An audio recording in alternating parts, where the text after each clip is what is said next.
Is the Senate in a quorum call? It is not.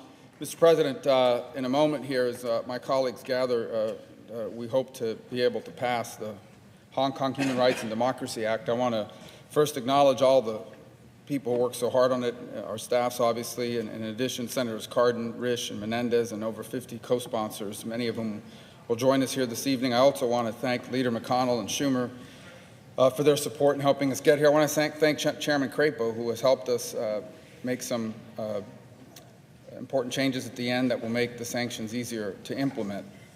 A lot of people have been watching on the news the protests that are going on in Hong Kong and wondering perhaps the depths of what it's all about. When the United Kingdom handed Hong Kong over to China, they signed an agreement, what's known as the Joint Declaration, and it basically guaranteed a high degree of autonomy and freedom to the people of Hong Kong. As a result of that agreement, the United States has treated commerce and trade with Hong Kong differently than it has commercial and trade activity with the mainland of China. But what's happened over the last few years is the steady effort on the part of Chinese authorities to erode that autonomy and those freedoms.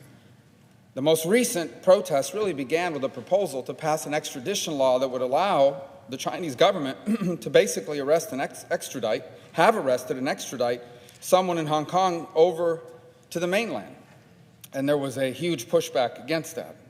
And those protests emerged as a result of it. And even after the Hong Kong government pulled out from pursuing that agreement or pursuing that law, the protests have continued because the people of Hong Kong see what's coming.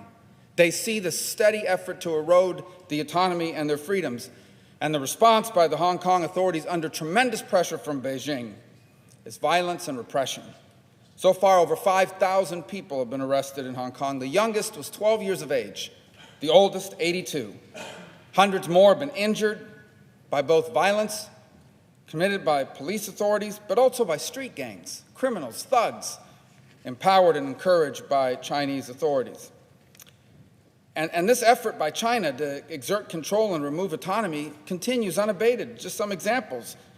There was a law that was passed that banned wearing masks, and a Hong Kong court ruled that that ban was unconstitutional. Well, today, the so-called National People's Congress in Beijing ruled that Hong Kong courts have no authority, no power to review Hong Kong government legislation.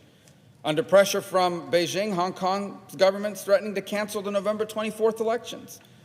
Elections, by the way, that China's been interfering in. They've pushed to ban critics like Joshua Wong from running. 7 candidates who are running have been attacked by street gangs during this campaign. 2 candidates have been arrested while campaigning.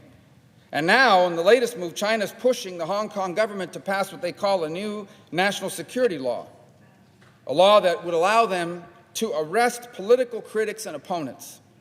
And if this passes, if that happens, that's the very definition of control and de facto proof of all loss of autonomy. And by the way, China's also pushing for something very ominous. They call it patriotic education. What China's really pushing for in Hong Kong is moving from one country, 2 systems, to one country, 1 system, the Chinese system. And so the bill that we'll bring up here in a moment with tremendous bipartisan support requires 5 quick things that I'll touch on. First, its most important element is it requires the Secretary of State to annually certify whether Hong Kong warrants being treated differently than China. If Hong Kong is no longer autonomous, and that's the rationale for different treatment, then they should no longer receive that treatment.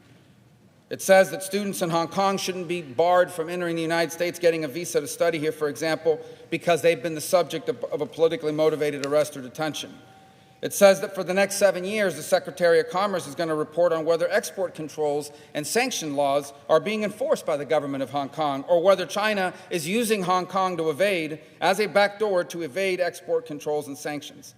It says that if Hong Kong ultimately returns and passes that extradition bill that China wants, the president has to present a plan to protect Americans from this law.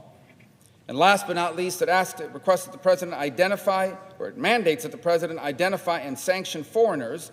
The president determines, based on credible information, foreigners who are responsible for extraditions, for arbitrary detention, for torture, for forced confessions inside of Hong Kong, or any other human rights violations in Hong Kong. And by the way, would also allow blocking their assets of these persons if those assets are located here in the United States. And so in a moment here, as we continue to gather, I know we're awaiting the arrival of a companion legislation.